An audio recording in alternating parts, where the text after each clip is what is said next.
Have you ever just woke up and the day just didn't quite seem right? It just didn't have a feel of a good day. You ever just have a great day and it seems like it's going in a direction that don't quite make sense. It's going from great to bad to worse. And you're wondering why. There's a number of reasons why. One of them can be something as simple as depression or anxiety or some other type of problem. Maybe it could just be that your perception was a little bit off. But whatever the case, we all have those days. I have them all the time. This is not something that I'm ashamed to discuss. I've had days where I've woken up and asked why, trying to understand purpose. And then I remember my purpose. I remember my why and my reason. And every time I get up, I realize that my perspective is the biggest contributor to why the day feels the way it feels. We are told that when it rains, you should be gloomy and uncomfortable. But the reality is, rain brings upon newness. And while not everyone can respect that, understand this: you are not alone. You're not the only one going through something. This is not a fight you have to fight by yourself. This is simply a moment where you can take your strength and call for help. So if you are thinking about harming yourself or harming somebody else, please don't. Simply reach out and get help. Dial 988. Three numbers, 988. They made it so much easier for you. They made it so much easier for you. And if you know someone who's going to harm himself, you don't know what to do, feel free to dial 9888 and let them know to stay because tomorrow needs them. I need them. So before you make a decision that you can't live with, make one that you can and get help. Now let's talk football.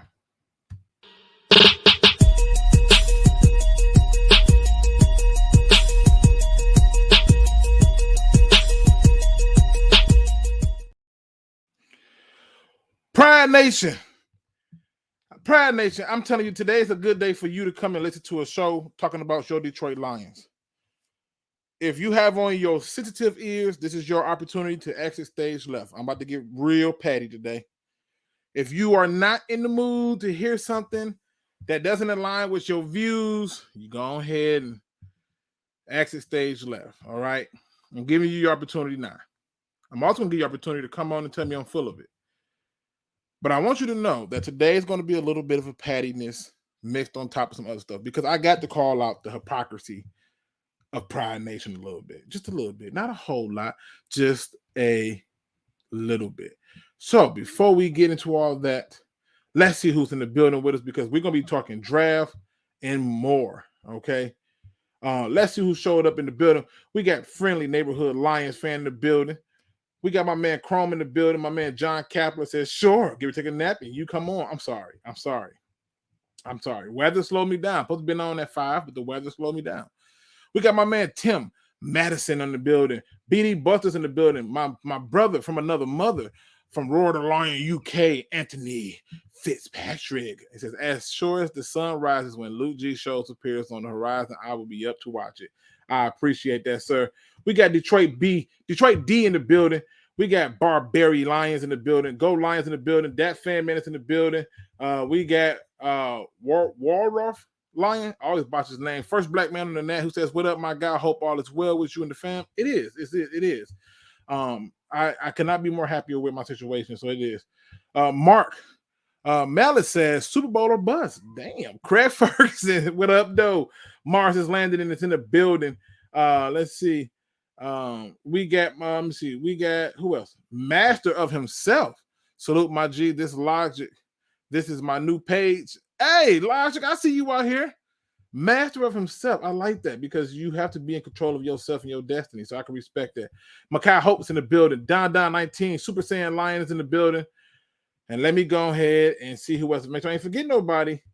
Right or Wrong is in the building. Shout out to my man, Right or Wrong, man. I hope all is going well with you and the family and schooling and everything. I see you over there doing a lot of stuff.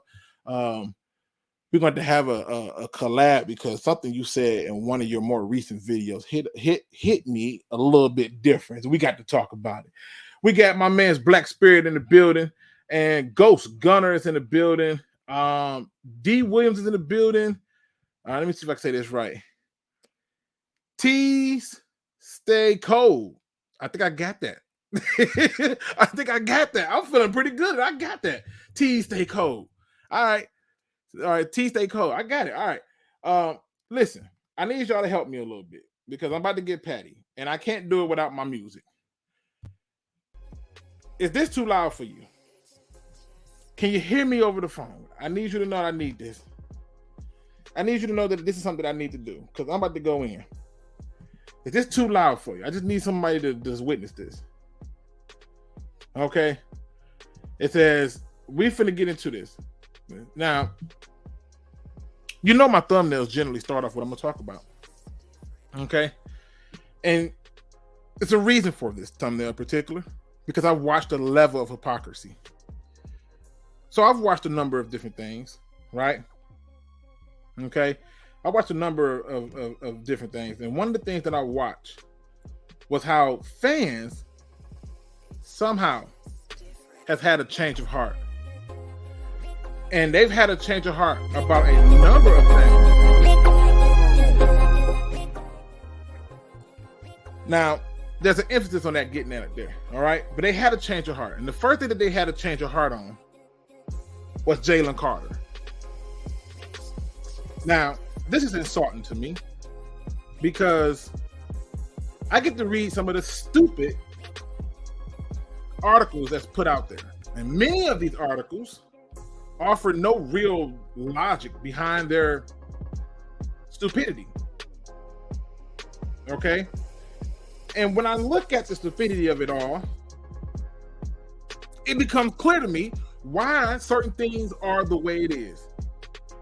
And one of the reasons it's that way is because they know if they write it, you will read it. And if you read it, you will believe it. And if you believe it, you will preach it. And I decided to cast stones on the hypocrisy of us as a fan base. Because this same fan base has been talking with a bit of a double-edged sword. I saw this article right here. Jalen Carter projected to fall out of the top 10 in the Athletics' latest mock draft. You may be saying, but Luke, it's a mock draft. I know. But it's the comments that I saw from Lions fans. Somebody please tell me what Jalen Carter did wrong. To all the fans who said we should not draft him if he's there at 6, please tell me what he did wrong. Oh, he left the scene after he was racing. Okay, cool. All right.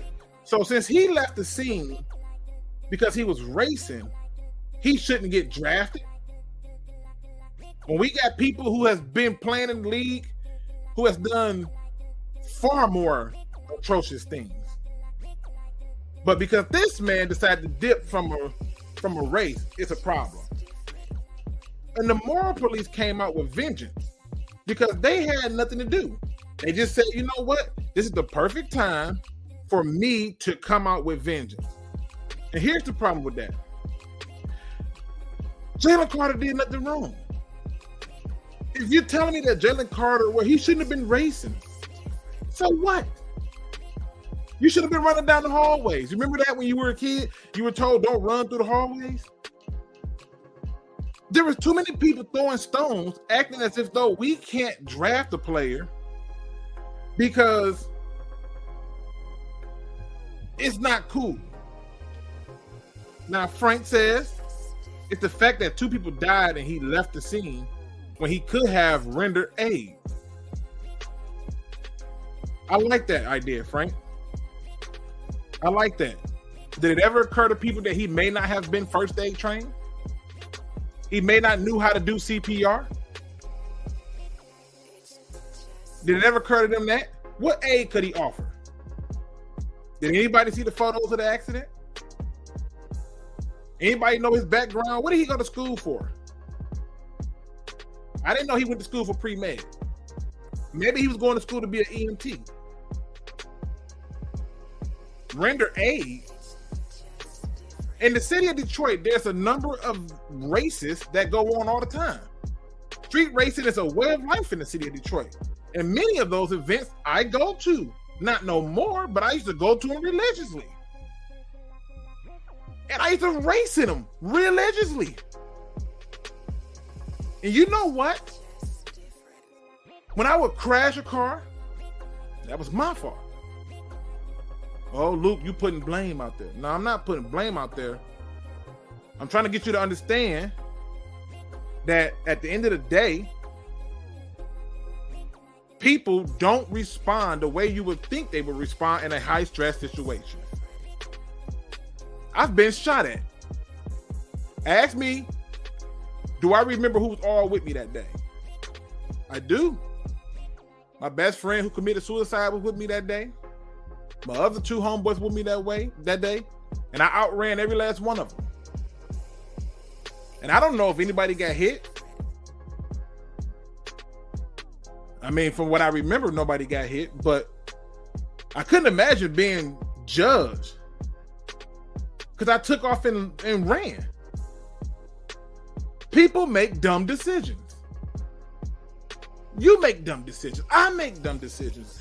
Why are we going to now act as if though that dumb decision is enough that he's now not draftable for this team that needs talent? This is not how this works. This is not how this works. All these perfect people, raise them hands. Because I'm imperfect. I used to take BB guns and shoot at squirrels. The squirrel did nothing to me. I'm not going to eat it or nothing. I just want to shoot at squirrels. As a kid, that was my best way of hunting. I wasn't finna go in the woods. Never had opportunity. Nobody in my family really hunted. But now we're going to act as if though he's not draftable. The Lions we can't have this type of behavior. We can't have this kind of player on the team. Why? Because your moral compass said you got to be a part of the moral police? If you're telling me that what he did resulted in that car crash, cool. But he not only did he show responsibility by turning himself in, they released him, allowed him to go back to the combine. If they had so much information that led to the fact that he resulted in the death of two people, he would not have went back to the damn combine. Well, Luke, it's still an ongoing investigation. Okay. And the point is, that brings me to my next point. It's a lot of y'all who gave an A grade when the Lions traded up 20 spots and took Jameson Williams. A lot of y'all who was okay with that. But we wasn't concerned about Jameson Williams' pass. We wasn't concerned about his dumb decisions because it wasn't televised across the news. He left a race that he may or may not have been in. Okay. The same way that I hear people say you can't take Hendon Hooker because he hurt. All these people that can help this team win that now you don't want. But everybody named Mother was excited to get a hurt receiver. Even had people trying to play full-fledged surgeon to me. Doctor, physical therapist. Oh, these injuries ain't the same like they used to be. Now we can't take Hendon Hooker at 6 or at 18. Now we can't take Jalen Carter because he's got an ongoing investigation. That just make it easier for your contract negotiations.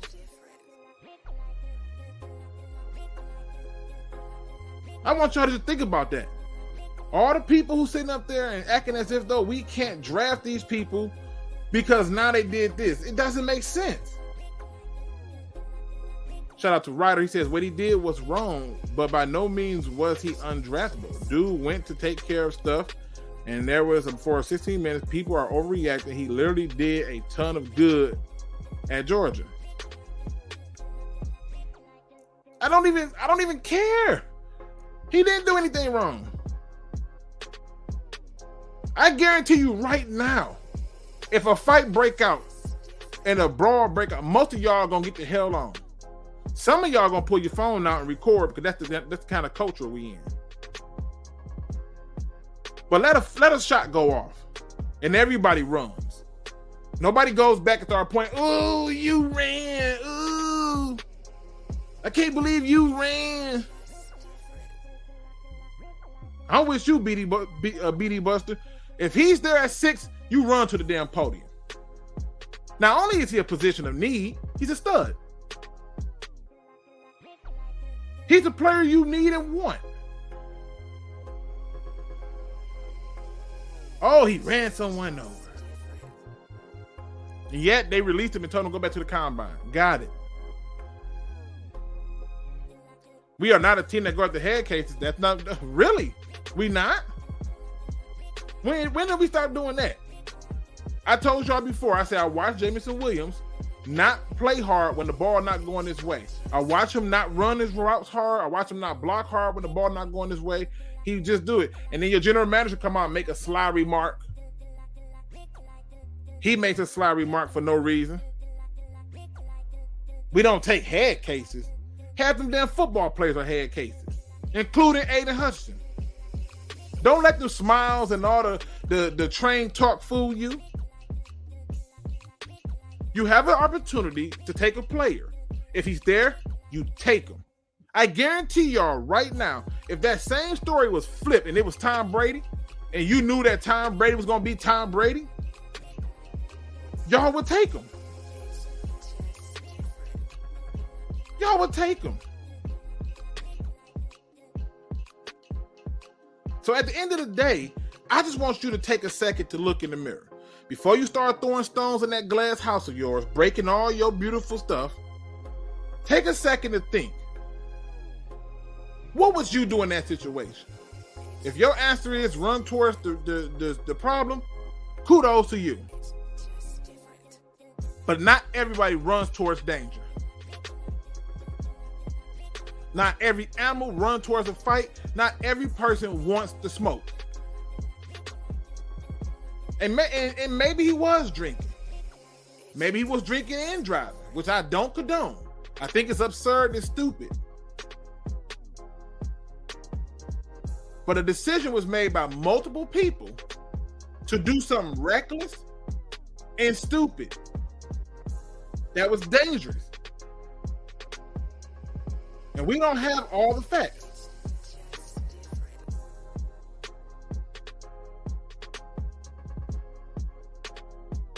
It's funny to me. It's funny to me.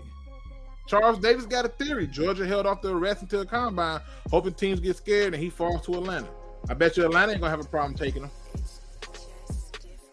Super Saiyan Lion says, I'm sorry, Luke. Carter, in my book, comes off looking like a bee for leaving and knowing his boy in the other car that crashed. We don't know what he know. He could have been drunk for all we know. And when you're scared, you don't know what you're gonna do. A scared person is the worst person to deal with because you never know what they're going to do. That brings me to my next point. Says Luke, I would take prime crack smoke Lawrence Taylor if he helped us win the game. Talk to him. Talk to him. If you can have a Lawrence Taylor right now, knowing that he on crack, none of y'all gonna say nothing. If you can have Peyton Manning right now, knowing he on crack, you wouldn't say nothing. Troy Polamalu, Ed Reed, Ray Lewis, you wouldn't say nothing. Now you don't want this guy because we Christian Mingle? We all imperfect. None of us is perfect. And I'm with Anthony. Where did y'all get all this goddamn information from? Y'all have so much information. Y'all already done deemed him guilty. You can't draft him. Get the hell out of here. You the same people who was hyped up over drafting a bunch of hurt people, but don't want to draft hurt people or a person who is working through a case. What happened to innocent until proven guilty?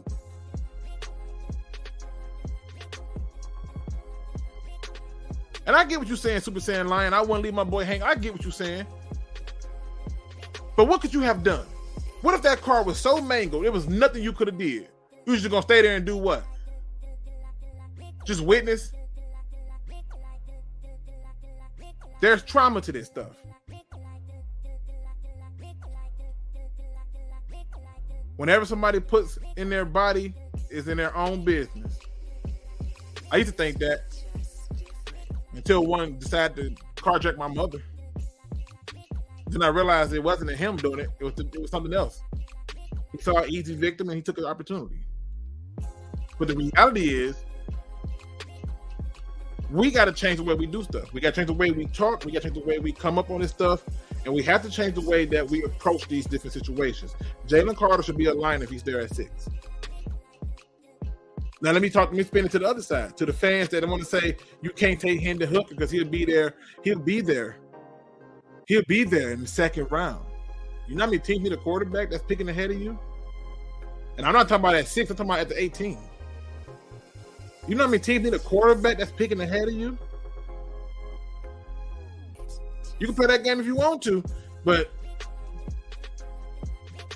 I don't think you're going to have the opportunity. I got one question for you because I'm sick and tired of this conversation. And I need the chat's help with this one. Do you believe that we have a franchise quarterback? Yes or no? I don't need explanations. I need a yes or no from the people in the chat. Do you believe right now the Detroit Lions have their franchise quarterback? I want to know. I want to know. Do you believe the Lions have his franchise quarterback? I want to see who got the balls to put it out there. There's no such thing as a wrong answer. I want to know, do you believe that this is what we got? Okay? I want to put that out there. I'm getting ready to drop the link in a minute, but I got to stay on my patty just a few more minutes because I got to finish this out strong. Then I'll let you come in and cuss at me. All right? I got 1 yes. I got 1 no. 2 yes to 1 no. I got 1, you don't really need a franchise quarterback to win. I got 2 no's to 2 yeses. 3 no's to 2 yeses. 4 no's to 2 yeses. 5 no's to 2 yeses. 3 yeses. So this right here, Go Lions, it's a little confusing for me. If you believe you have a franchise quarterback, why are you drafting one in 2 years? And so for me, it's a no. And the answer is simple for a reason. If you are a yes, then you're telling me that when the draft is over, the Lions need to quickly re-sign Jared Goff to a 4-year deal. Even if it costs you 45. To the people who think, who to say he won't take 35? This guy does. His hands are raised real high. You can't see it, but his hands is raised real high. This guy say he's not taking no 35 million. Why would he? This might be his last payday. You taking 35 million? Stop playing. Stop playing. If your answer is yes, you're telling me after the draft, we need to re-sign him. Well, Luke, that's not what we're saying. That's not what we mean. Yes, it is. Because you got to understand, if he's your franchise quarterback, you should be able to get 4 more years out of him. Well, Luke is not the same. You know, he's going to be old then. He's 28 going on 29 in October. So 4 more years puts him at, what, 33, 34? Not bad. Not old. I'm not in the position, or I'm not comfortable enough to want to re-sign this man for 4 more years. I'm not.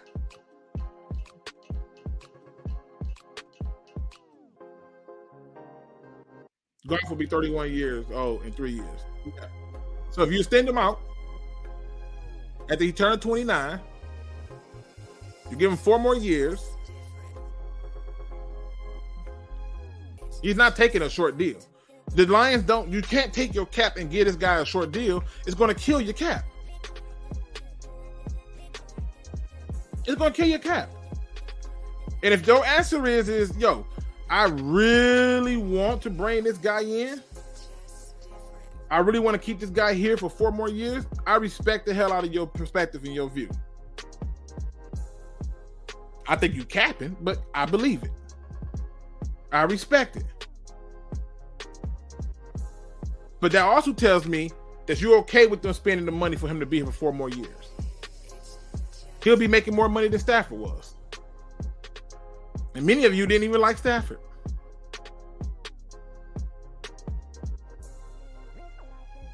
Shout out to my man Noel. He said, boot camp is real soon. Thinking about you. Video's going to keep me going. Appreciate that, man. You be safe while you do the boot camp. I love my veterans. I love my veterans. They be on call for this. And I respect that. But I want people to also understand something too. I want people to understand something when you look at this stuff. Stop being biased. Who is the best quarterback in this draft to you? If you believe we got a franchise quarterback, who's the best quarterback in this draft to you?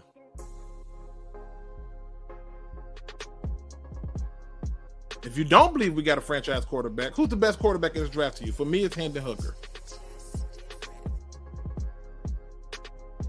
I got one for Anthony Richardson. Okay.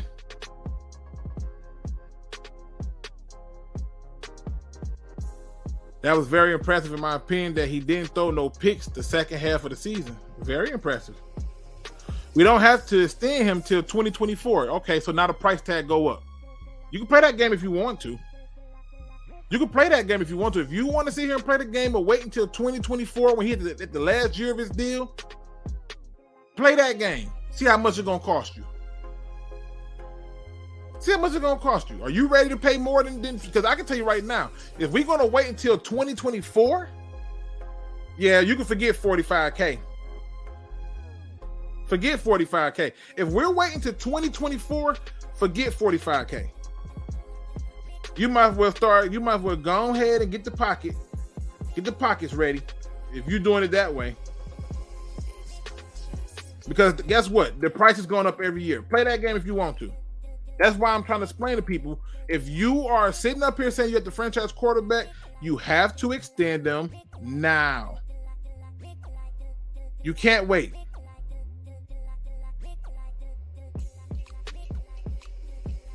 Okay? You have to. I'm putting the link in the description because I'm going to let y'all come in and check off on me.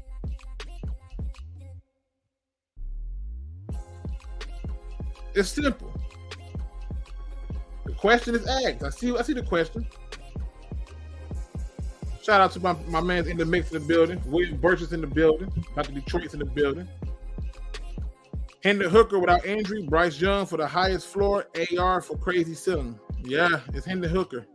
With or without the injury. Most ready one to me. Most ready one to me. So the question that Dr. Detroit asked me is why? Why we got to do it after the draft? Because you're trying to get ahead of it when the cost is lower.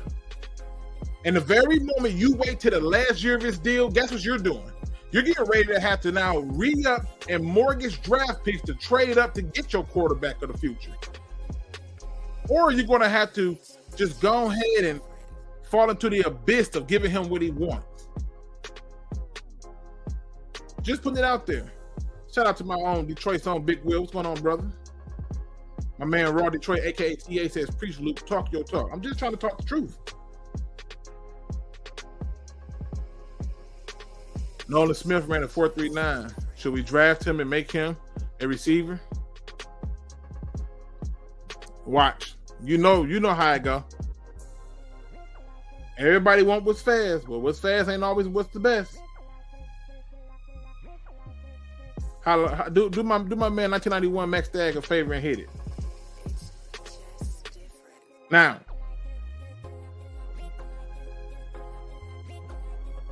so now my thing is this.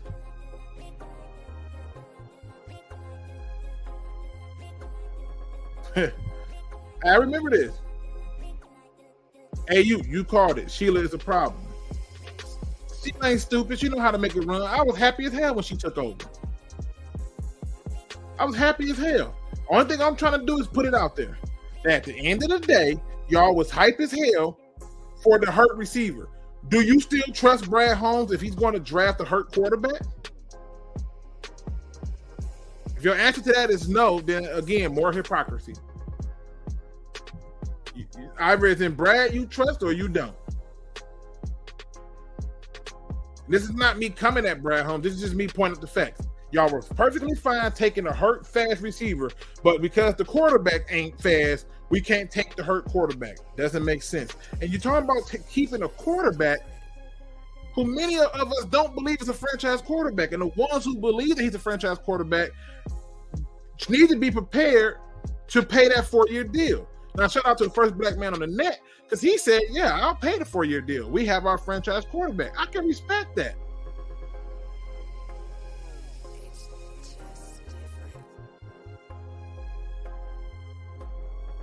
But we have to be able to start to find a replacement now. Now, I don't get y'all enough of my pattiness. I just wanted to put it out there. And I agree with you, Dr. Detroit.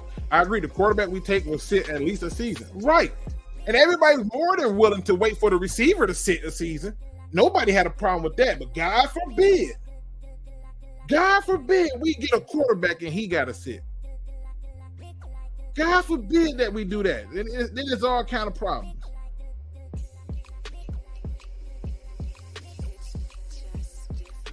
He says, I'm down for whatever he does as a tight end if selected. Shout out to you, Mike. I see you back there, Prams. I'm finna get it to you. I'm just saying. Super Saiyan says, I don't mind taking Hooker, but not at 6. He would be available in the second round.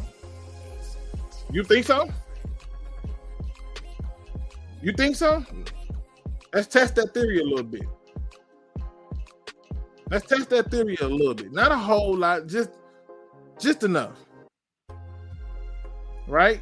I just want to know.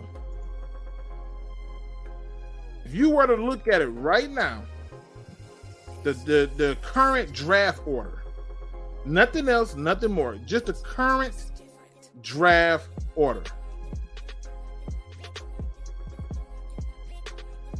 I want to know, do you have that same confidence? I'm finna set it up because I want to see what the people think. I think people could be right. He could fall to the second round. Do you know where your pick is in the second round? Do you know where you pick at? Do you think he makes it to you in a second? Ramsey, hold tight for me, brother, please. Appreciate the patience. I got to finish cooking a little bit more. Let's talk about right now. We already know who's ahead of us. Right? We already know who's ahead of us. No secret here. Bears ain't taking no quarterback. That's done. Texans taking a quarterback. Colts taking a quarterback. That's 2. Seattle is taking a quarterback. That's 3. You think the Vegas Raiders need a quarterback? You don't. Shocking. I don't remember Derek Carr being there no more. Huh. Interesting. You think the Falcons will pass up getting one of them good quarterbacks if they fall to them? You don't. Okay. What about Carolina? Do they need a quarterback? So already, we got more than 5 teams who need a quarterback. Houston pick at 12. The Jets. If they can't get Aaron Rodgers, you don't think they're ready to find somebody to take over for that man on Zach Wilson? No? Okay. What about Washington? Do they need a quarterback? No? Cool. What about Tampa Bay? Because you know he's going to fall to the second. Think Tampa Bay need a quarterback?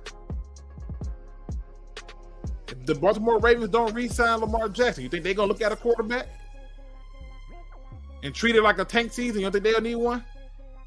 No? Okay. You think Minnesota finna go and just ride with Kirk Cousins? They not finna prepare themselves to get their future? No? Cool. What about the Giants? Do they need a quarterback? No? All right. The Saints. Do they need a quarterback?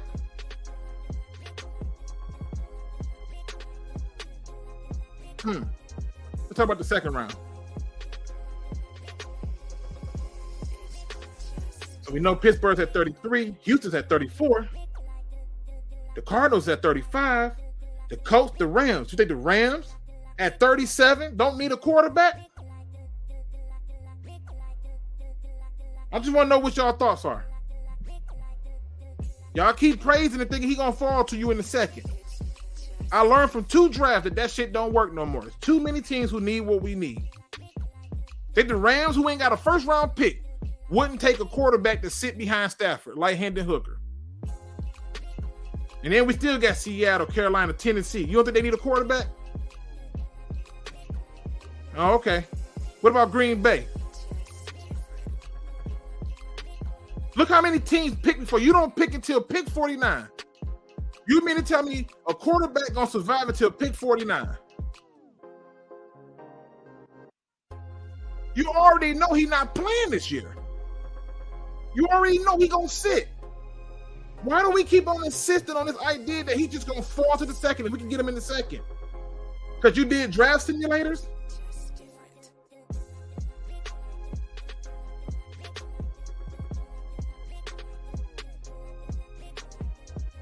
Now, Detroit said he'll be there at 49. I hope you're right.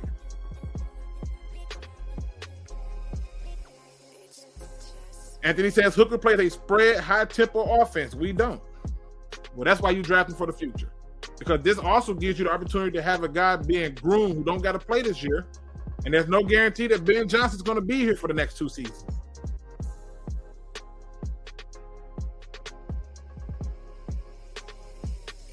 I just want you to look at it. You pick 49 in the second round. All them teams ahead of you who need a quarterback, you telling me he gonna make it? If he makes it, then I'm wrong. My soul says he's not. My spirit said he won't.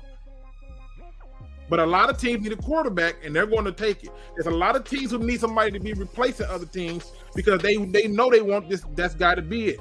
Washington is one of them. New England might be in the mix in the second round for a quarterback.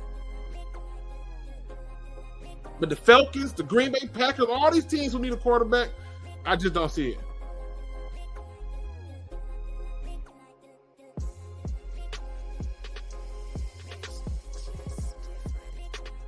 A black man on the net says no difference. We will go backwards as a franchise if we draft him in the first and second. You only got Goff on contract until 2024. He can be essentially ready after 1 year. Or after 2 years, he still had 3 years on his contract to show you what he got. Because guess what? If the Lions do what many of the fans think they're going to do, which is go to the playoffs, they're probably picking in the 20s. Which means if they really want a quarterback that they really love, you might as well get ready to mortgage your whole draft. And then you're going to be crying and complaining when we look up and we ain't got no first-round picks or second-round picks because they're going to be on that fuck them picks attitude.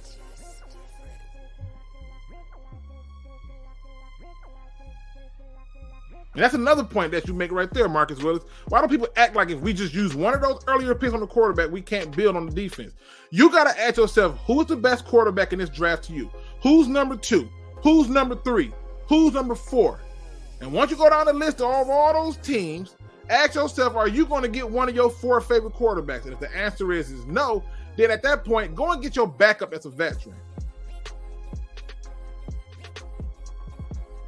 But having a quarterback that's on the roster who's sitting there chilling, when you don't know if your offensive coordinator is going to be here in 2 seasons, it's a smart move by me.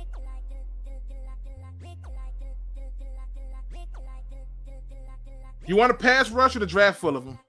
You want cornerbacks, get one at 18. You want linebackers? Get them in the second round. You got 2 of them.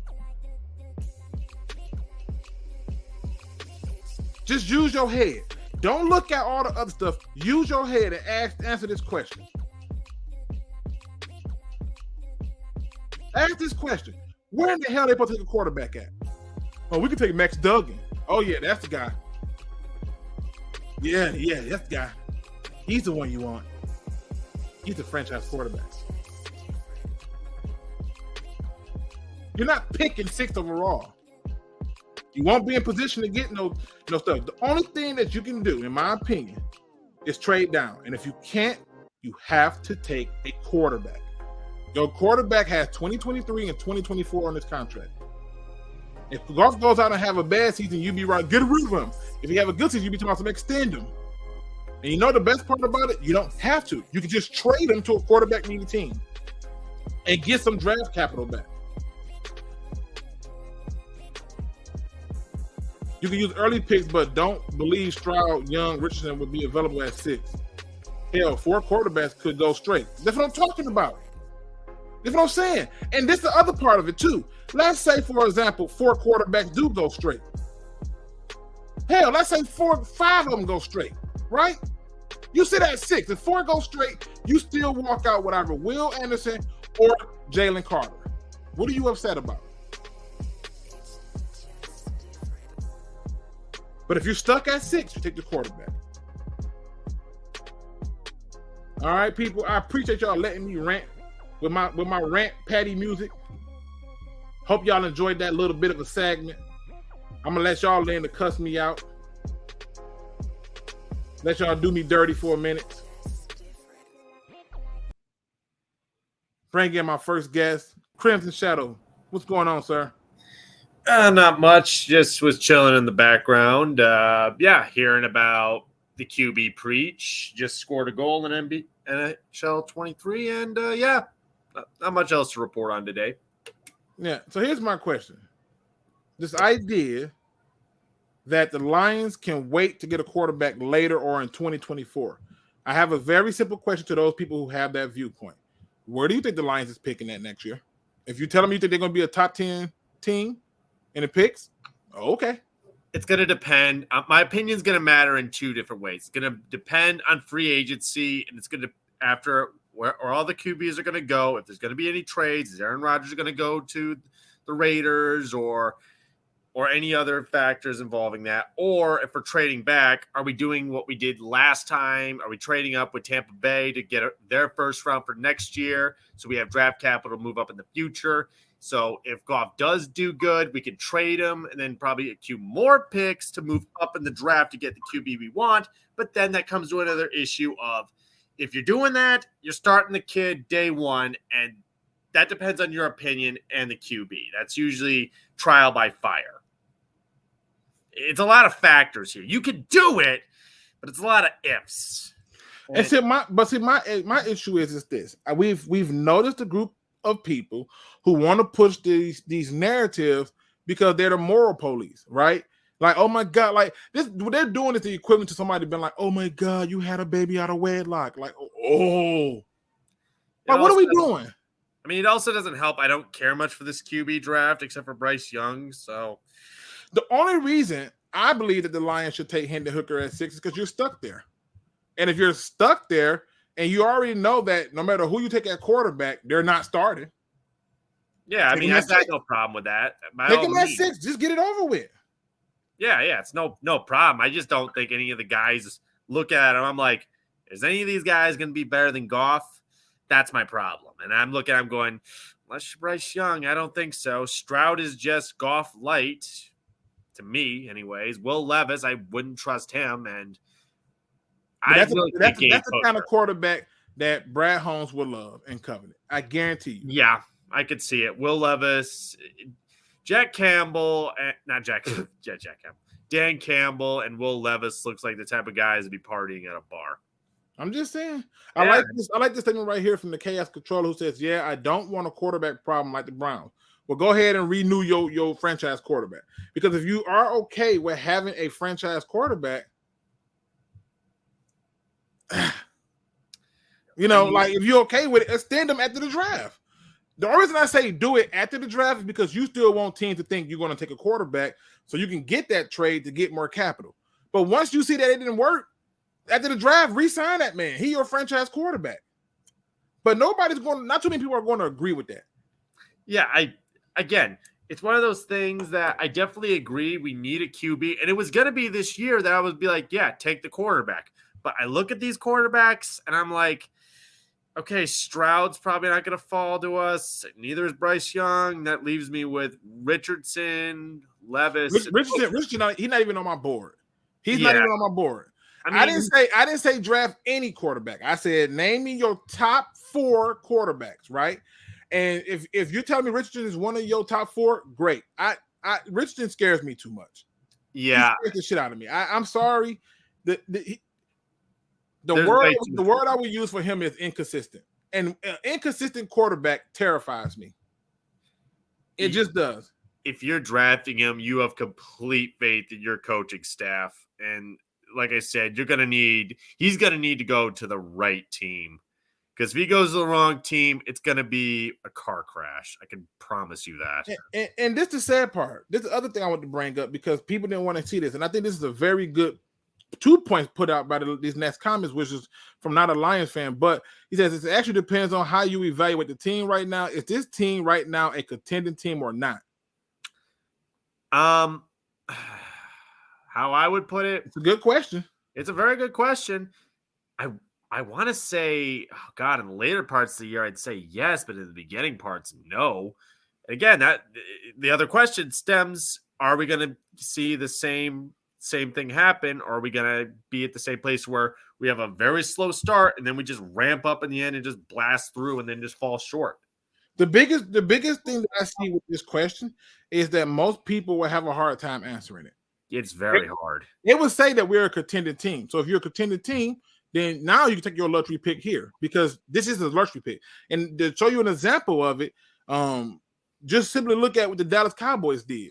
They took Zeke because they ended up with the 4th overall pick, and it's like, oh, well, okay, I'm not going to be here again. So it made sense to me to do that. And to me, it makes another thing. Another thing that I laugh at is something that fan man says. I'm laughing thinking about our we needed defense draft, thinking we could go Stroud and Beijing in the first. Yeah, I know. There's been a lot of Bijan. I get the love for Bijan. I do. And I screamed and hollered at the top of the lungs that we need to get linebackers. We need cornerbacks. We need to get detail. And everybody looked at me like I was crazy.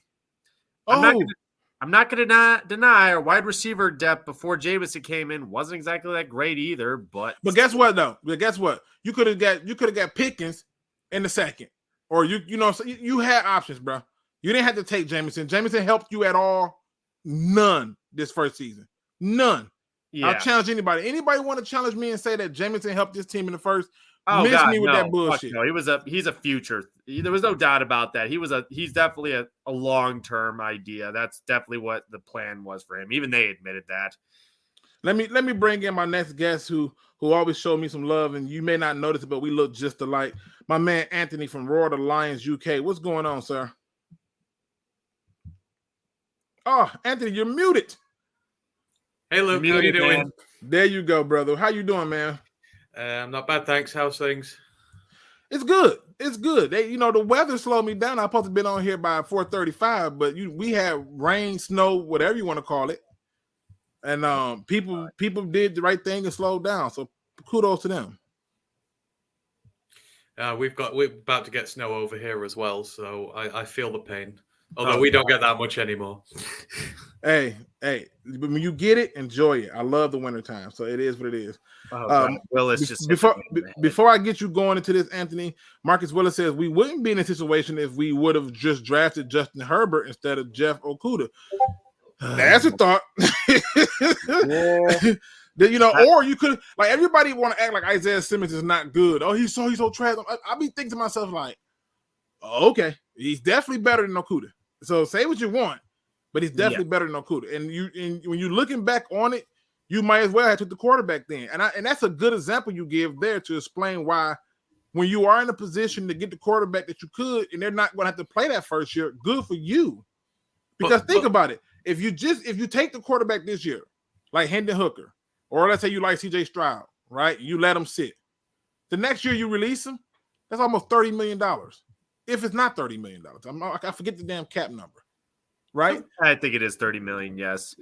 And hey, So- you were Isaiah, I was Derek Brown. So, and again, who would you rather have? Isaiah over Derek Brown. I think Derek Brown does good I know, work. but I'm saying between Derek Brown and Jeff. Oh, Derek Brown. Bingo. I just didn't think that Jeff was a top 10 quarterback. I mean, a top 10 corner. So, Yeah. Anthony, I said a lot today. I went off about the Jalen Carter hate that people are spewing out.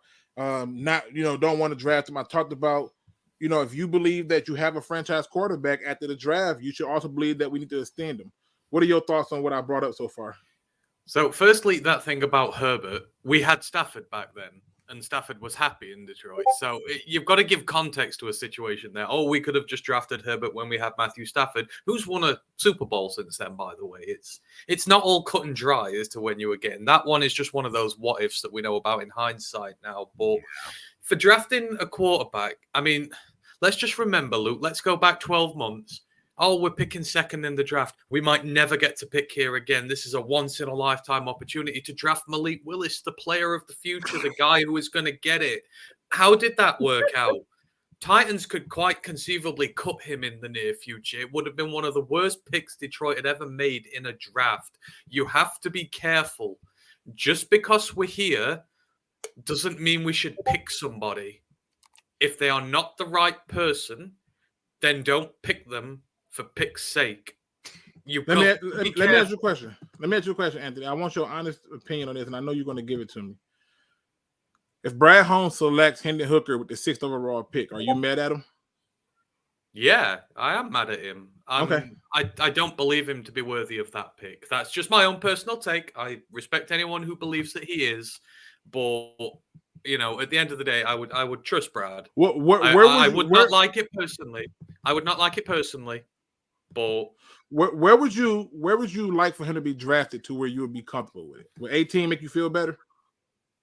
No, we're talking today too here, Luke. Okay, so you're thinking second round, second, third. I mean, just because at that point, I believe you're going to have to trade up to get him. So if you trade back and then trade back in with the capital you got, but he plays a system which we don't. You've got to reteach him everything about the way he plays, the offense he's got to learn it. And I know it's the same with a lot of quarterbacks at college level, but, it was almost air raid there. And you've got to be careful when transitioning that to the college level. And we don't really have that many burners outside of J-Mo. Yeah, it's just one, but it's not the way they work. And I just don't think he fits the mesh here. You're adding in the injury as well. You're hoping that he's coming back from the injury because his game is predicated on his movement. He's got a big arm, but he moves around a lot as well. That's how his offense works. You've got to make sure he's fit. I didn't hear nobody complain about movement with the fast ass receiver with the same injury. I didn't hear nobody talking about that. Okay, that's two different positions, man. You're right. One got to run full speed and cut and make interchangeable moves, and the other one has to just do footwork and stay in the pocket. You're right. There are two of them, but I heard no complaints. So what's going on, Sweatbread? I digress, Luke. I heard complaints about it every week because I listen to you, and I love listening. Okay, to fair you, enough. Fair enough. I will give you that. I was complaining about it because I just thought it was absurd, and for some reason, people love receivers in this damn football town. I don't care who you take. I mean, have a high ceiling. So I think my overall point, what I mean is, we're saying we're at 6, so we have to take one because we're at 6. But I would argue that we had the same. Not because it's 6. I'm saying, like, if you can't trade the pick and you're stuck there, and you already know for a fact that you're stuck there, you're not getting Jalen Carter, you're not getting Will Anderson, and I'm sorry, there is not a cornerback worthy of the 6th overall pick. I didn't see any Sauce Gardners in this draft. But then taking a quarterback. Let's just balance this out. Okay. Let's go say we're gonna take a quarterback 6 because you don't believe there's anyone there. But what if we take the wrong quarterback? What if Goff continues to play well, and the new quarterback doesn't work because we've acted hastily and thinking that we need to make this pick now, that could set your franchise back even further because you've wasted a pick on a guy and then you need to go and get another guy. We don't know what the future is going to hold in terms of quarterbacks in the NFL. This time last year, some people were advocating for Malik Willis because they're like, well, look at next year. We don't know what we're going to get. It's uncertain. And people were saying, oh, well, Richardson, he might be really good. Levis might be really good. And look, we get here and it's not that good a class. Let's face it, but we don't know if next year will be better. We don't know these guys who are going to come out. Everyone just says it's going to be Drake May and Caleb Williams. We don't know if they're going to be good yet, but we can't pick the wrong guy. I mean, Mahomes went at what, 12, 10, 11, 12? And what happened? I'm saying it's I'm not saying it's an exception to the rule, but there are good quarterbacks who will be around. You don't necessarily need the 1 or 2 pick.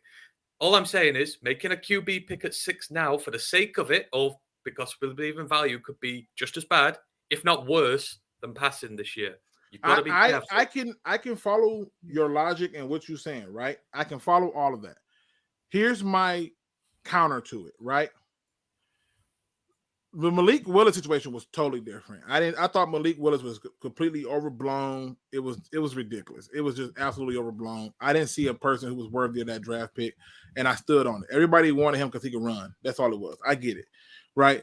But I want to show you, right? I want to show you based on something that stood out to me. You talk about the Patrick Mahomes. The Kansas City Chiefs traded up to get him. Yep. Right. But and they also only traded wait a minute. They traded up to get him, right? And we know that when they did that trade to get him, they still gave up a pretty good penny, but it didn't cost as much. When I've seen the history of this NFL and this trade stuff, it goes up every freaking year, right? And so now at that point, I'm looking at it and I'm saying, okay, they went out and got that guy who sat behind Alex Smith for a year, and then they took the money that they received from moving on from Alex Smith and provided weapons to him. All I'm offering to you is the idea that, hey, you've already had no problem waiting on a receiver to come in and play and sit out for basically the whole year. And you seem to be happy and ecstatic about that.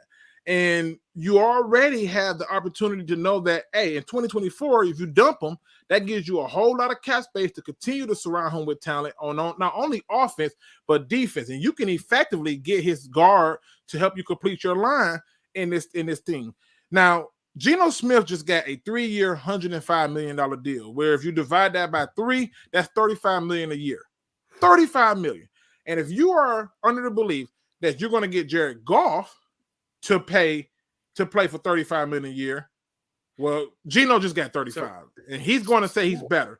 So at that point, I would much rather say, you know what? I'm stuck at 6. This player does not have to play at all this year.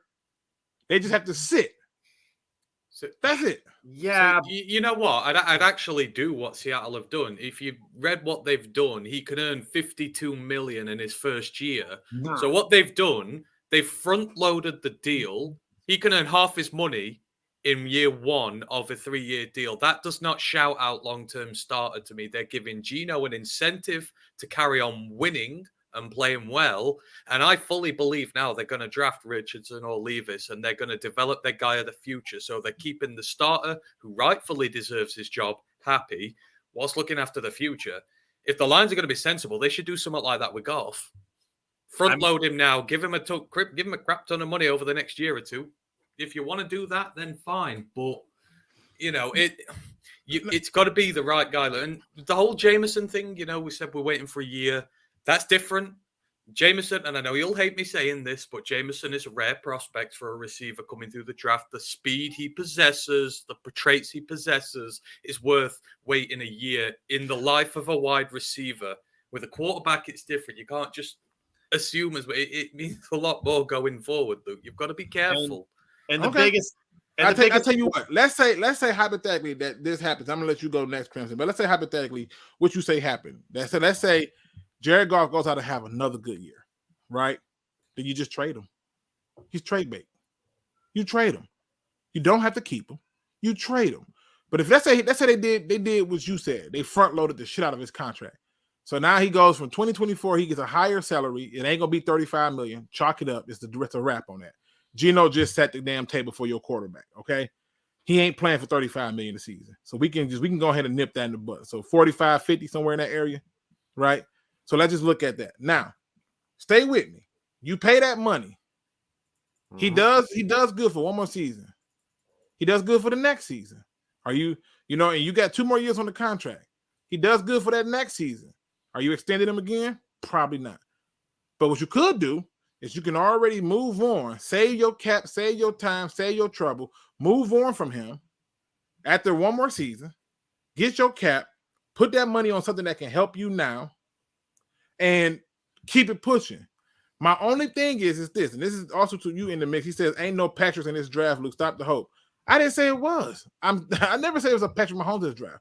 What I said is if you take the guy now, the only guys that I'm willing to take at 6, because I believe they can come in and start immediately, is Will Anderson, because then at that point, you're probably moving on from Romeo, and Jalen Carter.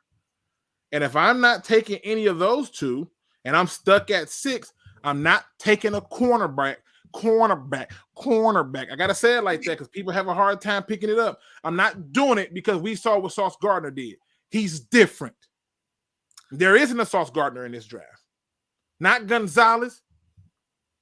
The best cornerback in this draft ain't even getting the best cornerback praise, which is Joey Porter Jr. So, no. If I'm stuck at 6, I'm taking the quarterback. It's simple. Here's my biggest issue with trying to compare. I know you like to say that Lions fans have this whole thing where we're infatuated with wide receivers. I get it, and I agree. I've always made fun of Lions fans in the sense of wide receiver fast like choo-choo. But the problem is comparing the wide receiver and quarterback is the difference is we always thought J-Mo was going to be good in the long run. The problem is none of these quarterbacks that we ever really feel about, even if we sat him behind for 2 years, a lot of us don't even think they're going to be good. And if you're not upgrading on Goff, you fucked up. That's the problem. If you mess this up, and this guy is worse than Goff, congratulations. He's cheap, but great. We have Rodney Peete all over again. And if you're old enough to remember Rodney Peete, oh boy, you're going to have a fucking ride. My problem with that viewpoint is this, right? You're basically saying don't take him because you're afraid of this possibility that he could be Rodney Peete or he could be this. Yeah, it's a possibility for all of them. It's a possibility that Jalen Carter could end up being Albert Hainsworth. It's a possibility that Jared Goff goes back to Jared Goff ways, right? There's a possibility that J-Mo is a diva, or maybe that's just a reality if you was paying attention and seeing how he wasn't running hard. But the reality is this. The reality is this. And again, this is from somebody who was rooting for Goff and then threw the white flag in when he refused to throw the ball down the field. Now, this year, he started off with that same crap, but then he started pushing the ball down the field. But the reality is this. If you go out and take the quarterback when you're stuck at 6, it does not hurt you the way you think it is. This is not the old days where you have to pay out these huge contracts and do all this other stuff. You're going to allow for that guy to sit. You're going to dump his contract for the 2024 season. You're going to get that cap and get more help to help the defense and offense, and you living your best life. And guess what? All you have to do to ask yourself is, if you're telling me that you believe the Lions are going to suck next year, and you believe that, fine. Don't take no quarterback now. You'll probably be high enough to not to trade that far to get him. But if you think like I think the Lions are going to be decent, you're going to probably be picking in the teens to the 20s. Yeah, you get the quarterback now. He's just going to sit anyway. And you were already okay with the receiver sitting. But what if they're not right quarterback's not there, Luke? You can't just take a quarterback for the sake of it. And we're all saying Richardson, but I'm not, but I never said, listen to what I'm saying. I never said take the quarterback for the sake of it. I've never said that. I've never used those words. I never said take a quarterback for the sake of it. What I said is if you were to go through and do your own list, like even right now, this is your opportunity, right? Anthony, name me your top 5 quarterbacks right now, in your opinion. Well, just in general, or for the Lions, because there ain't 5. After now, there isn't 5. Okay, so I'm just saying, but what do you think? 2, 3, 1? How many do you think it is? In all honesty, if it's not Bryce Young, then it's Richardson as a long-term project, and I'm talking 2-3 years, and I'm fully throwing my stock behind Jared Goff. Okay, but that is if you're twisting my arm. Okay, so you have Bryce Young is number one, Richardson is a long-term project, right? And so you're telling me you can't trade the 6th pick, and Richardson is there. You're not taking him? No, I mean, okay, and so you're not taking him because of what? I'm not taking him because there's far too much uncertainty there, Luke. There's a guy exactly. It's a lot of uncertainty with him, but there's no uncertainty with Hendon Hooker. The only reason Hendon Hooker is not being talked about as a potential first overall pick, and I'll go back and kind of reiterate this just for the purposes of the show. The only reason you're not getting this conversation with Hendon Hooker is because right here, Houston looking for a starter. The Colts looking for a starter. Seattle, who just took a 3-year deal, knowing that they got 2 picks, they're going to take their quarterback later with that 2nd pick if they can't do it here, but they're looking for a starter, right? They're not looking for a starter. Vegas looking for a starter. Carolina looking for a starter, right? And so if Hendon Hooker was healthy, because everybody wants to take this guy, the guy who's around 53 to 53.8% of his passes in one season, 54.7 for his whole career. They want to take that guy, and they're scared to take this dude who completed almost 70% of his passes last year, at 66.9% completion percentage in his career. They don't want to take that guy because he's got a ACL injury. Stop this noise. But does it also occur that they might not want to do it? They might not want to take a quarterback. They might think they have. So I want, because people saying we have to take one. And I want to bite back on this thing. Everyone's going, "Oh, Goff's going to ask for 50 million, 55 million, stupid amount a year if Daniel Jones gets paid."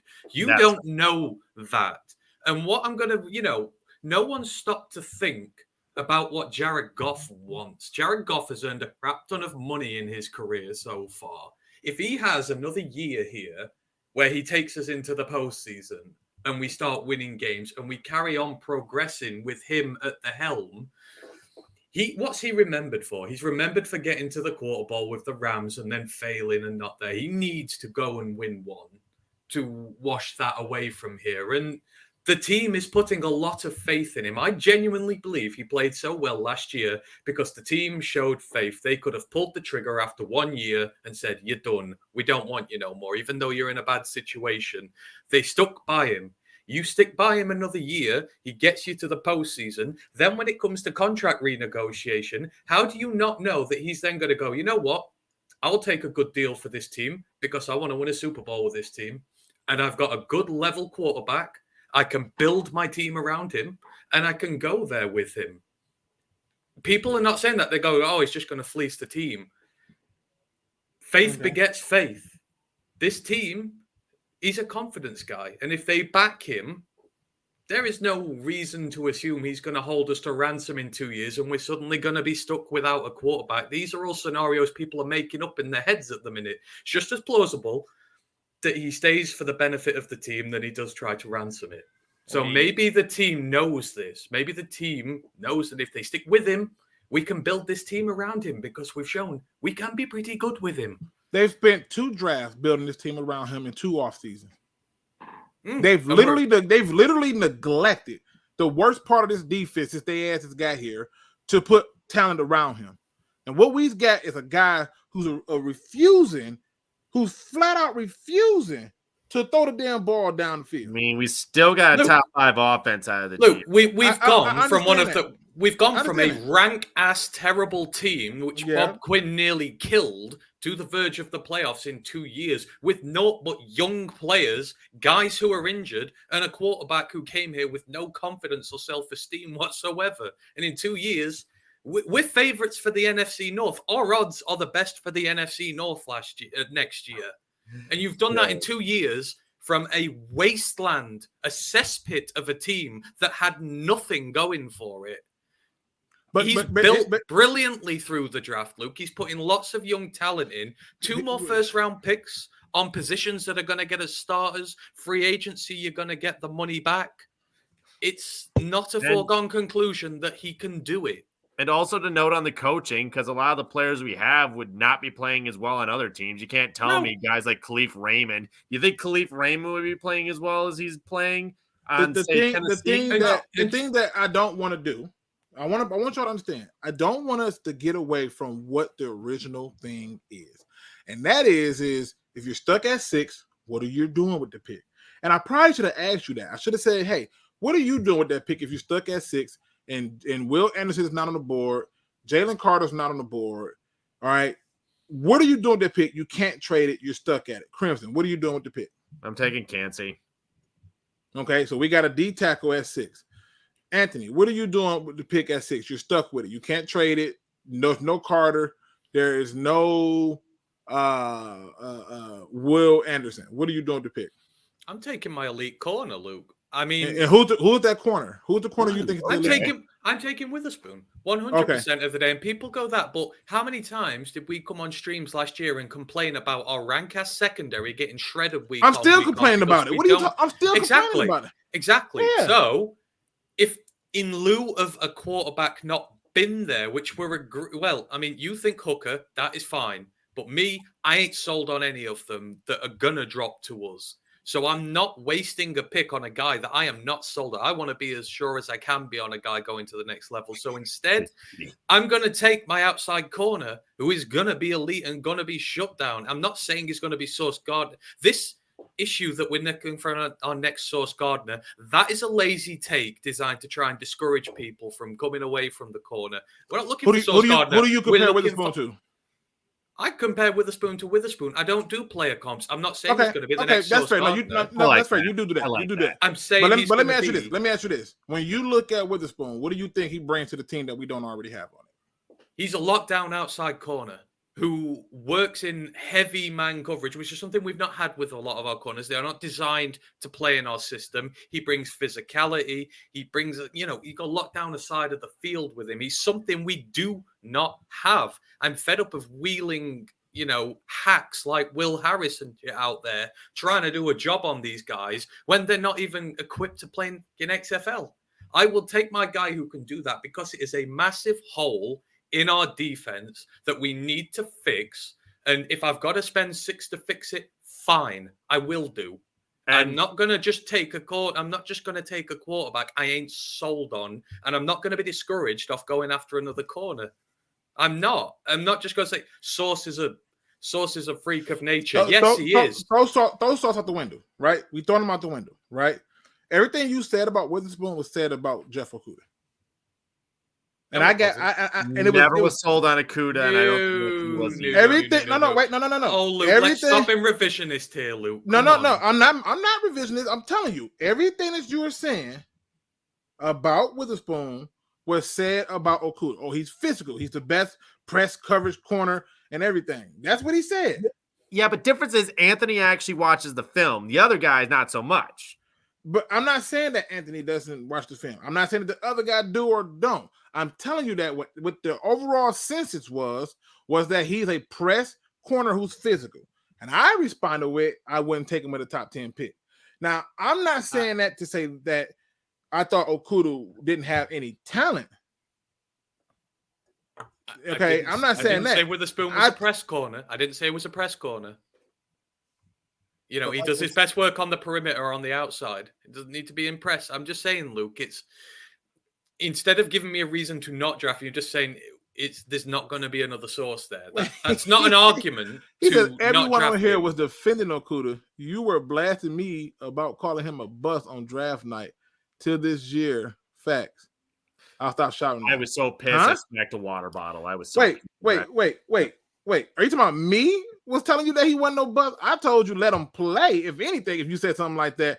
But I got a whole video that had the most thumbs down to this day of me saying he's not worth a top 10 pick. Dude, and me outlining every reason that I saw.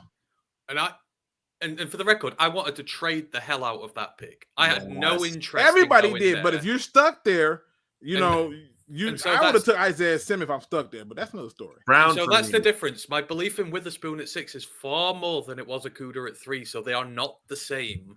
Listen. It's because Quinn can't draft, and Patricia chased Slay out of Detroit, and he needed to make a splash to try and make up for that. And he's an idiot who couldn't draft. But my question to you is this, and I see you in the back. I'm going to bring you in, Rumble. I agree, but I want to ask you this question. Okay, I really want to ask you this question because this is something that I've been thinking about. So when do you go out and get Jared Goff replacement?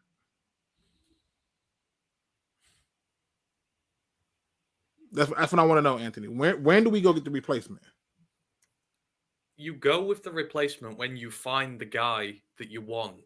And I know there's a danger that day may never come and that you're going to lose drafts and that, but you've got to wait until you genuinely feel you have the right person for you and your franchise. And, I'm just a talking head on the internet who says he doesn't like the guys this year. I have nothing to what Brad Holmes and that does. But if it is me personally and I'm looking at this draft, I'm waiting. I held firm last year with Willis. I will hold firm until I need to hold firm too, because I'm not going to jeopardize the future of this franchise by wasting a number 6 overall pick and maybe again not getting to go back up there and do it again. And I'm stuck with a guy on my books. I just would not do it. I just find it funny because a team that I think can fit this scenario the best, although this team wins all the time, is the Steelers. And they tried everything in their power to get guys that they can groom and stuff like that. And they took them later. And some of them panned it out, some of them didn't. And they ultimately ended up getting a pick high enough and had a quarterback fall to them because the draft wasn't heavy. And they was like, okay, cool. Right? And my reality is this. We don't take the quarterback, cool. So right now, all right, I was against taking Okudah. I'm looking pretty good in that result, right? I was against taking a quarterback last year or the first year, and I'm looking pretty good in that result. I'm against forcing a pick on a cornerback when the learning curve is higher for a quarterback. So I'll bring in my man Rumble. Rumble can come in and chew me a new one. Again, it is in the description. It's pinned at the top. If you want to jump in here and yell at me, please do. I missed Dr. Detroit. That last one, we had so much fun. Hopefully he jump in and yell at me soon. But Rumble, what do you think about this? And I'm asking this question because I see a hypocrisy in this fan base. They were perfectly fine waiting on a fast-ass receiver because this fan base die and live with receivers. But God forbid, we wait on a quarterback who's hurt. So my thing is, first of all, hey guys, what's up, man? And Crimson, Chat, Luke, of course. My thing is this: you have so many picks in the top 100. I believe we can get away with addressing a draft pick for a quarterback.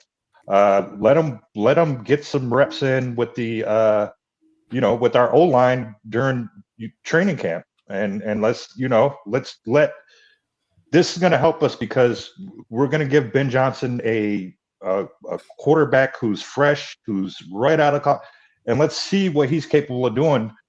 We forget that so much of Ben Johnson's success has been in Goff. Goff's been in the quarterback who went to the Super Bowl, who at one point in time was considered the cream of the crop. The guy had a successful few seasons in LA, and he pretty much helped resurrect that team with, and get him to the promised land. Unfortunately, he didn't, he didn't come through. But this whole notion that we don't need to address quarterback right now we kind of do right now. We have 5 picks in the 100, if I'm not mistaken, top 100. No, I think it's lower than that. I think it's you said 5 picks. Yeah, we got 4 in the top 82. I think it is. Okay. 5. Is it 5 in the top 82? 5. 2 first, 2 seconds, and a third. Yeah. You can pretty much still. We know Brad Holmes is capable of building the defense through the later parts of the round. So I don't see why we don't address that. And we have a O-line who is confident. We have a rookie in Penei Sewell who's no longer a rookie, who's starting to get recognized, who's starting to be a household name. Of course, And then we have a couple of enigmas on defense that we have to sort out in Okuda. But again, you have to draft a quarterback. If not this year, you can't wait till next year, because this year we might win 10, 12 games. Who knows? And then, like you said, we run amok of not having enough draft capital to pick the guy that we want, or pick somebody who, God forbid, Goff has an injury that we can't replace. Like, we need that. We need Ben Johnson to be able to kind of groom this young kid, and then we need the O-line to have confidence in the young kid, build a rapport. Regardless, if he sits a year, so be it. We definitely have to address that position, though. And I'll have one more point. Go ahead. Joey Porter Jr. is that's my cornerback. That's mine too. That's number one. Just because it's his pedigree. I think he's gonna come in. He's got an edge on some of these other guys because his dad and his dad's a Steeler, and hopefully he can bring some tenacity to that secondary. And unfortunately, Okuda's gonna get. I think he's a slot corner at best. I'd rather have him closer to the line. I'd rather have him closer to the line. He can tackle the running back here or there if he doesn't get ran over. But we definitely have to incur a loss with that kid. Unfortunately, like Ann said, he was one of those guys who we traded away. Well, we didn't, but Patricia traded away. People gave him three. People wanted him to have 3 more years, but that's another story. You traded away. Yeah, you traded away Slay, and then that was your I hope this works pick. It was like, oh, let's snatch him up real quick, and it's not. I get it. I'm sorry. Now, if you're looking at we don't need a tight end, and you're wondering who in the hell says that we don't need a tight end, if we take Mayer at 18, I swear to God, and Brad, we trust. Stop this noise. That is Mr. Mike Kimber from Micro Mike, formerly known as Micro Mike, who's showing up with the "We don't need a tight end." Also, linebacker lives matter, right? Yes, that linebackers' lives do matter, and we damn well don't need a tight end. I trust what Brad Holmes does. If he does tight end, I'm going to take a walk for a little bit. And that's all I can say. It's going to be a nice little walk. Because I'm going to lose my shit. What are your thoughts on this? I mean, obviously, I want to ask you, what are your thoughts on the Jalen Carter topic in itself? Because there's a lot of talk about that with the Jalen Carter talk. Would you take him? Would you still draft him if he's there at 6? Well, here, I don't really know the situation. Here's my thing. Just let it play out. We don't really have all the facts. I think that's really important. My questions would be, did he see the accident? And if he's seen it and he's like, oh, I'm out of here, I think that's jacked up. If he didn't see it or had no idea, then yeah, why wouldn't you? I think he's very talented guy. Hard. But if he's like, hey, my buddies just got a car wreck. I gotta get out of here. I'll be like, man, dog, come on, bro, that's bad. Correct me if I'm right or wrong.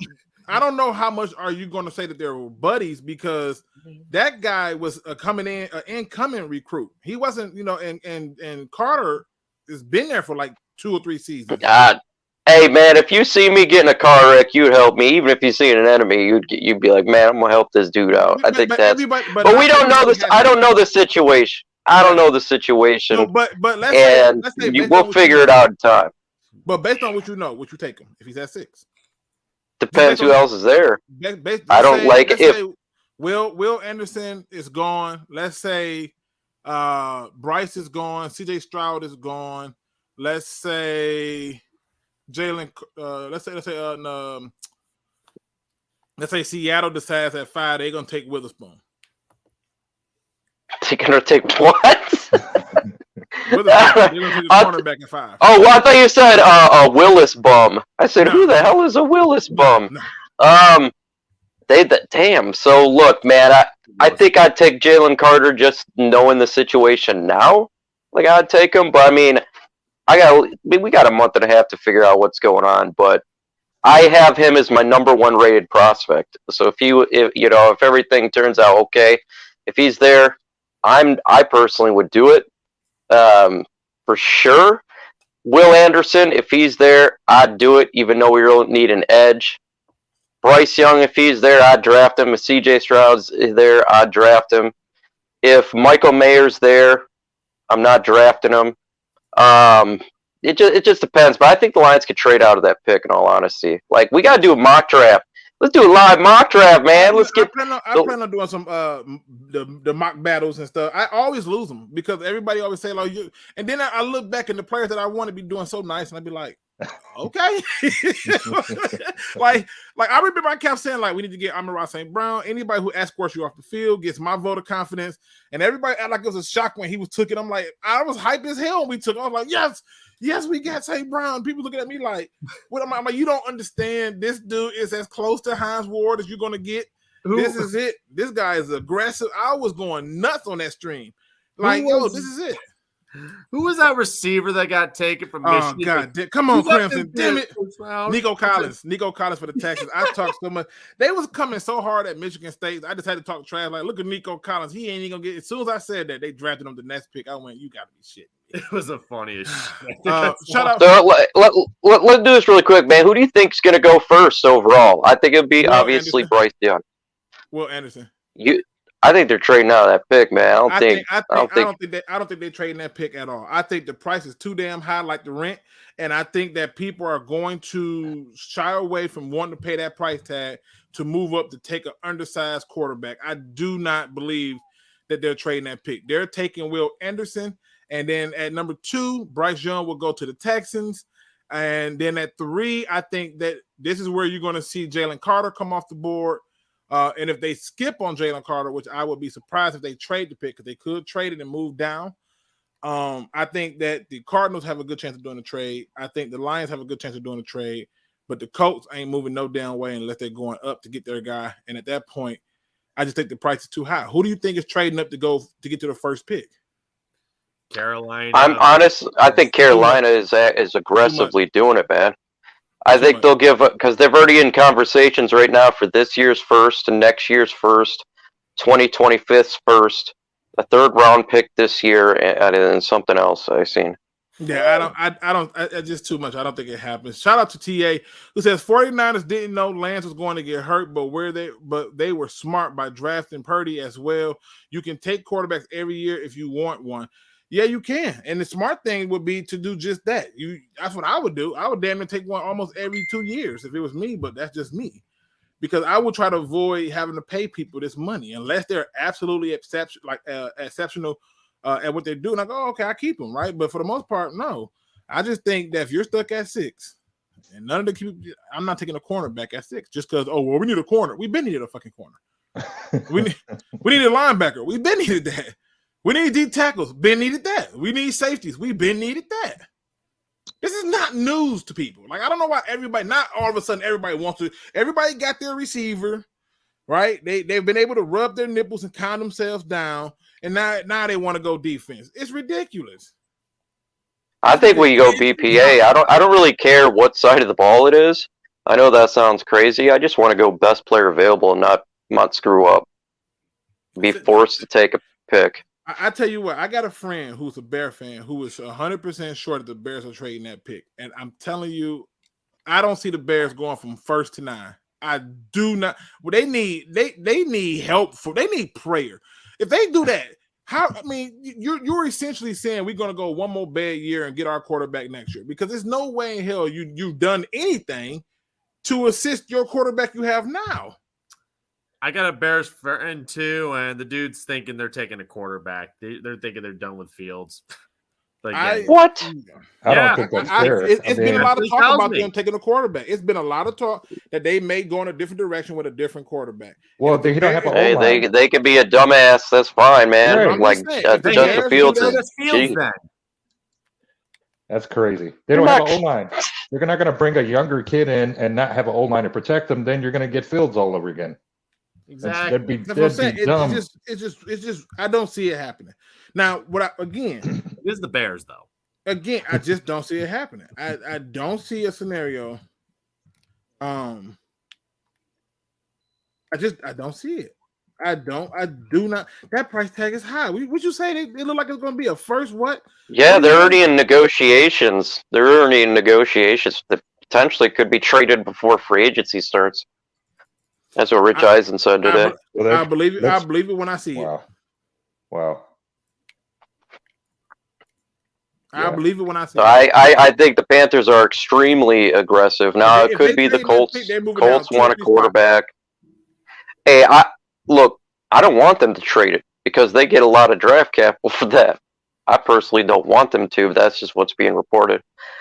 I think potentially, man, but seriously, quarterback could go 1, 2, 3, 4. Like, you could see a situation where it happens. Yeah, and then the Lions are in gold. Yeah, then you're in gold. You just take the other player, Will Anderson or Jalen Carter. Or if there's a quarterback sitting there at 6, say it's Will Levis, one of these teams that want a quarterback. Hey, man, I'll trade out. I'm not big on Will Levis. But that's a Brad Holmes type guy. I'm serious. He fits the whole Brad Holmes mode. I'm just being honest. So, but in Brad Holmes we trust. So, it says according to Peter King on NBC Sports, Bears general manager Ryan Poles is confident that he can swap first round picks in 2023 while adding additional first round picks in 2024 and 2025. It doesn't say that they have a deal done.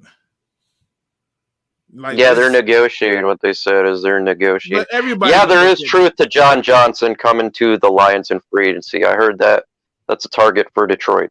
Is John Johnson, the safety that was released from Cleveland Browns? Yep, that is that's legit rumor. Hey, it's better than Juju. I don't see it. Listen, so what do they? Listen, if you you gotta understand something. Everything that people fought me on, they still want now. Like I told people, sorry, Kirby Joseph is Tracy Walker 2.0. No, he's not. Okay, it's not a bad thing. I'm not saying it is, but they play the same position. I don't like neither one of them in the box. It's not a bad thing. It's just Tracy Walker and Kirby Joseph complement each other, being the very similar type of players. That's just the thing. Okay, listen. All right, listen. That's the question. Well, listen, because I got a few more minutes and I got to get out of here. Today's battle with me and my children is Uno, and I am the bum in Uno, so I have no doubts I will win that game today. I do want to hit one more topic because I think that it needs to be addressed. And we talked about the quarterback thing. I gave you my viewpoint. You have a different viewpoint. I respect that. I don't, that John Johnson thing is a bunch of baloney to me. I wouldn't touch him if it was me. But hey, I wouldn't touch anybody's Johnson. Fair enough. But my point is, you're getting ready to go into a draft where you can essentially get a safety. Why? This is what I'm saying. Just why? I don't know if they're going to try to convert one of those guys to corner. I don't know what Dre Bly has up his sleeve. I don't know, man. I just think our secondary is they need help. The middle of the field needs help. And, we've been talking about this for the longest. I know I've been on this one, and people thought I was losing my mind. I want to talk about this really quick because this is what's being reported by NFL.com, and then they took it and redid it on. I think it's the Pride of Detroit thing or something like that. I can't remember what the hell it was. I'm drawing a serious blank right now. Let me look up it's Pride of Detroit. And these are basically who they talked to at the combine that's been known so far. Now, the name that everybody has went crazy over, and apparently Mike is going nuts over, is because he saw it come up like, why are we talking to this guy? Which is Sam Laporta. He's like, oh my God. Another Iowa tight end? Did we not learn? Hey, listen, I'm telling you right now, I don't think that TJ Hockenson was a bad pick. I think that TJ Hockenson didn't live up to the part of his game in terms of blocking. But in terms of everything else, I thought he was okay. But in this case, Mike is already protesting. He's already made it clear that he's protesting. However, I've been paying attention to who the Lions have visited and where they met him at and all this stuff like that. And this is what I figured out. I went back to 2021, but for some reason, I must have just clicked off of it like a douchebag. My bad. A lot of wide receivers there. It's a lot of freaking wide receivers, right? And when you go to 2021, here's the top 30 visits that they had, right? And we know that they took Aiden Hutchinson, right? And, they saw him, They 50-50 on their visits, man. They are. And that's what I'm saying. It's crazy when you look at it because right here, right? They looked at a whole lot of linebackers, right? And they eventually got a linebacker because all these people were gone by the time this one wasn't, right? This one wasn't. But a lot of these guys were gone by the time they can get to him. And they looked at edge rushers and stuff like that too. Obviously second and third options. But look at the number of safeties that they looked at, and they did end up taking Kirby Joseph. So they took Kirby Joseph in this regard. They took Aiden Hutchinson also. They looked at a few other people, only 2 quarterbacks that they looked at. But the pattern is if it's a lot of them on there, it's one of them getting took it in the draft. Yep. It's 50%. It's 50%, right? And then you start to go through and look at the pro days, right? You start to go, oh man, running backs, right? But they didn't really do that. But then there was a lot of receivers, right? A lot of tight end, a lot of O-line. But overall, what you start to see is with a lot of these visits is that in this process, when you see a lot of one position up there, you should be concerned. Like you see a whole lot of receiver right now. And obviously we got a few more weeks and visits coming up, but you need to be very concerned. You need to be very concerned because this is starting to become a pattern that I am able to start to pick up on. Like, oh, this goes into the rest of the Brad Holmes Rolodex, right? Where he takes the guys who are captains and, the guys who have played at least 4 seasons in a lot of these cases and stuff. Like, he's taking these guys, right, that he think are leaders, and he don't care if they hurt, right? But that could be part of the Rolodex, hurt or not. That's even better for him. He believes that we can heal him, right? He's got them praying hands, right? So I'm just saying. Wait, Ellie Ricks isn't on there. He's hurt all the time. He's hurt right now. Exactly. First round pick. The all injured team. Listen, not my idea, but my question is to you fellas, is of this list right here, and we start this off with you, Anthony, of this list right here, what intrigues you the most about this? Given the history that if they visit with them, they taking them. I mean, they don't though, do they? There's not that many we've visited that we've taken. I mean, who I saw. It's 50%, man. There was a load of it. You get a lot of visits though, Luke. So there's a lot of players. Yeah. So obviously you're going after the players who have a lot of interest for you, but you've got all the pro days to go. Yeah. There's a lot of people we don't know about. I mean, at the minute, it's obviously, they're looking for guys. We need offensive linemen. We need a wide receiver.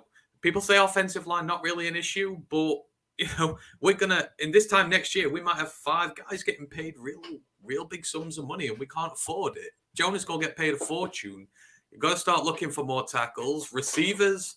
Outside of Amon-Ra, Jameson's going to be healthy, but you're going to need more depth going forward as well at the position. We need linebackers. We do. It seems a standard thing for him. A lot of these guys here, and you say they are leaders. Sam Laporta. You say about Iowa tight ends, we ain't going to be taking this Iowa tight end at number 6 or 7. Sam Laporta is a day. Sam Laporta is a day 2 pick. He is an example of a leader because the Iowa offense has been gashed for years, and he has stayed there and been very loyal to the program. He's got the right. You're looking there. What I will say about these guys, and what I agree with, they have the right mentality. When you think about these players, Trenton Simpson, leader, leads by example, well looked up on. All these guys do. Noah Sewell, entirely respected by the Oregon locker room, leads by example. Quentin Johnston won the game against Michigan for them, had a big day, stepped up when he needed to, performs really well. I see what he's looking at in players. These are guys who are highly driven.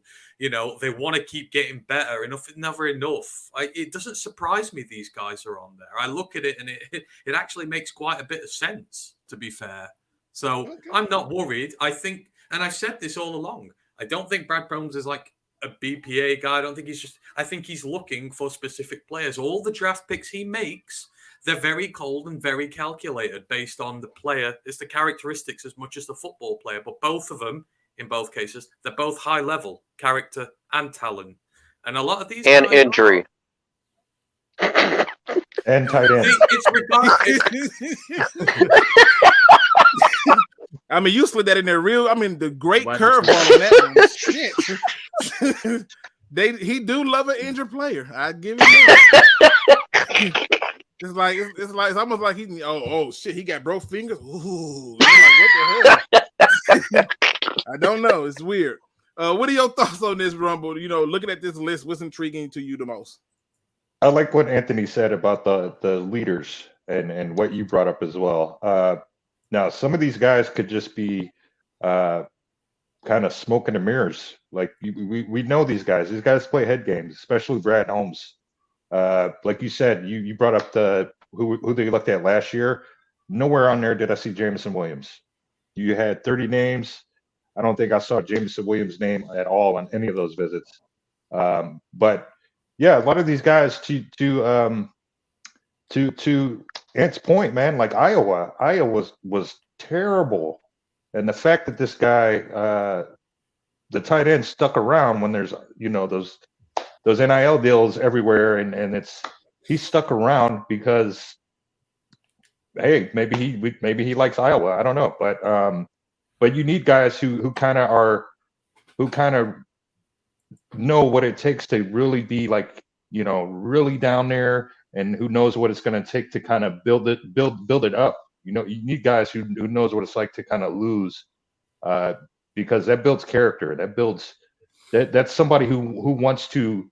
It's like a blank canvas. They want to win, so they're going to be more open to you coaching, and they're going to be leaders, and they're going to be someone who can share experiences with other players or other people who don't see the big picture. I think those are some of the intangibles that we don't even talk about. And then, of course, Noah Sewell, I think that kid is going to be, if we get our hands on him, I think he's going to do everything in his power, him and his brother, to make that Sewell name a much more household name. And then, Trenton Simpson, I mean, that guy is just, he's from Clemson. And those majority of the players that have come from there are, smash mouth, down south, ready to kick butt at a drop's notice. Those guys are built for war. And Anthony Richardson, yeah, man, the kid is the sky's the limit for him. He's 6'4", 245. He's a freaking creative player, man. Like I can build him on Madden right now, and it wouldn't even make sense. So yeah. Well, he's still gonna do the same thing that Madden game usually do with rookie quarterbacks anyway. Have them throw it to the fucking stands, so it doesn't matter. Yeah, that's true. But I mean, behind this O-line, that's Tim Boyle. If he gets a decent enough training camp behind this O-line, and if Ben Johnson's able to get his hands on him, and the kid is really committed to being a starting quarterback, man, we don't know. We don't know about him. He could very well be one of the one of those guys we're talking about in 10 years. But yeah, I like this list. Like you guys say, they're all like leaders on our team. They all represent the C. So hey, kudos to them. And this is just the first 10. So I'm interested to see what the other 20 are going to look like. Okay. Look, people. My son literally came up here and gave me the universal dad. We playing this Uno before I go to bed game. So I got to wrap it up, people. I got to wrap it up because I'm finna go get my win. I'm not going to lie. This weekend, it was a rough week for Pokemon. I don't know. This is what happened when you don't have time to build your thing up. And he did. He had way too much time. And he slaughtered me. I mean, it was a massacre. I mean, if there was blood in the game, it would put Mortal Kombat to shame. So I'm going to get my revenge in Uno, and I think I can win that. But I want to get into the final thoughts, and I'm going to do it in order almost like how they came in from last two. First, start off with you, Mr. Mike. What are your final thoughts for the people? He said, just stick to Tetris. I love Tetris, but he ain't there yet. I will still beat him in Tetris. He ain't there yet. Step your Pokemon game up. Yes. You're right. Step your Pokemon game up. You're right. I'm sorry. Go ahead, Mike. On that list, really quick, there was 10 players and 7 were offense. Brad Holmes talked about how we drafted 6 players on defense.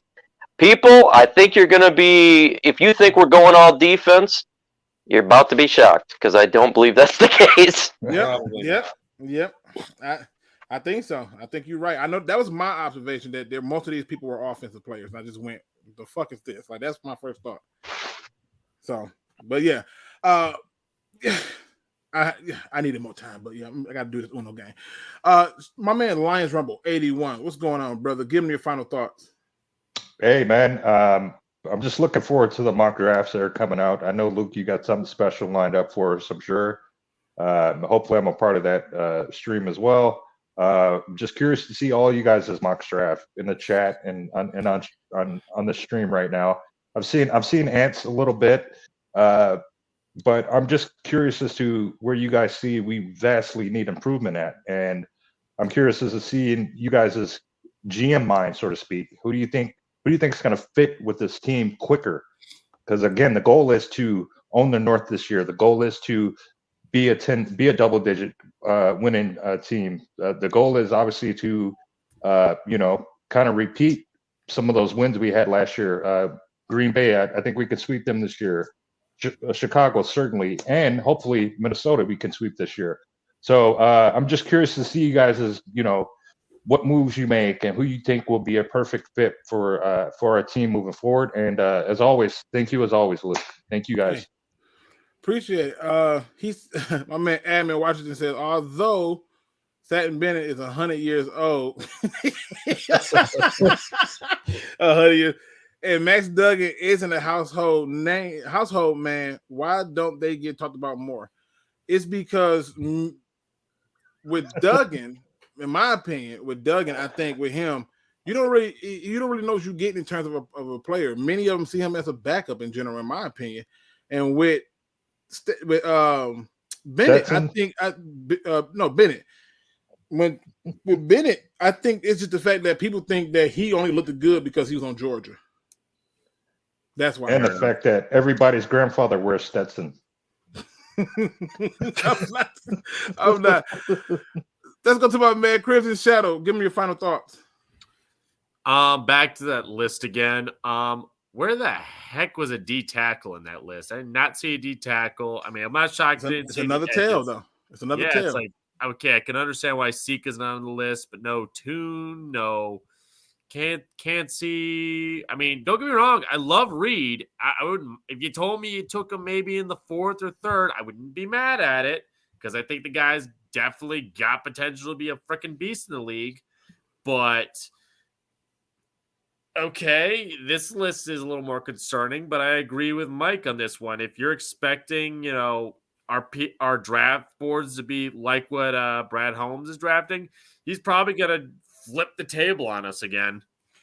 So I got a bet with a friend that Brad Holmes needs to go all defense with the first 4 picks, right?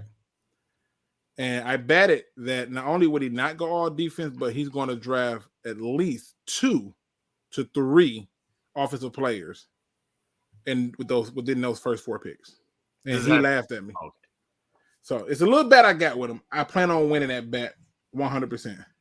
I'd have done that after free agency, Luke, because that might change a lot. Nah, I'm confident. I feel pretty good. I mean, I feel pretty good.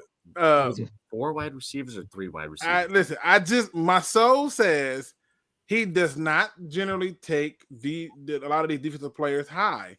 He takes them in the 2nd round. He prefers to get his offensive players higher in the first. You get your first one with Aiden Hutchinson, right? And then he went and traded up. And when everybody thought he was going to go defense, what does he do? He takes a hurt receiver. So I'm just saying, Anthony, give the people your final thoughts and tell them where they can find you and the crew at. You can find us at Roar of the Lions UK. We are a group of British fans, Detroit Lions fans over here, over the Atlantic. We like to give a different take on things. So if you want to ever come and hear a different view about the Lions, come check us out.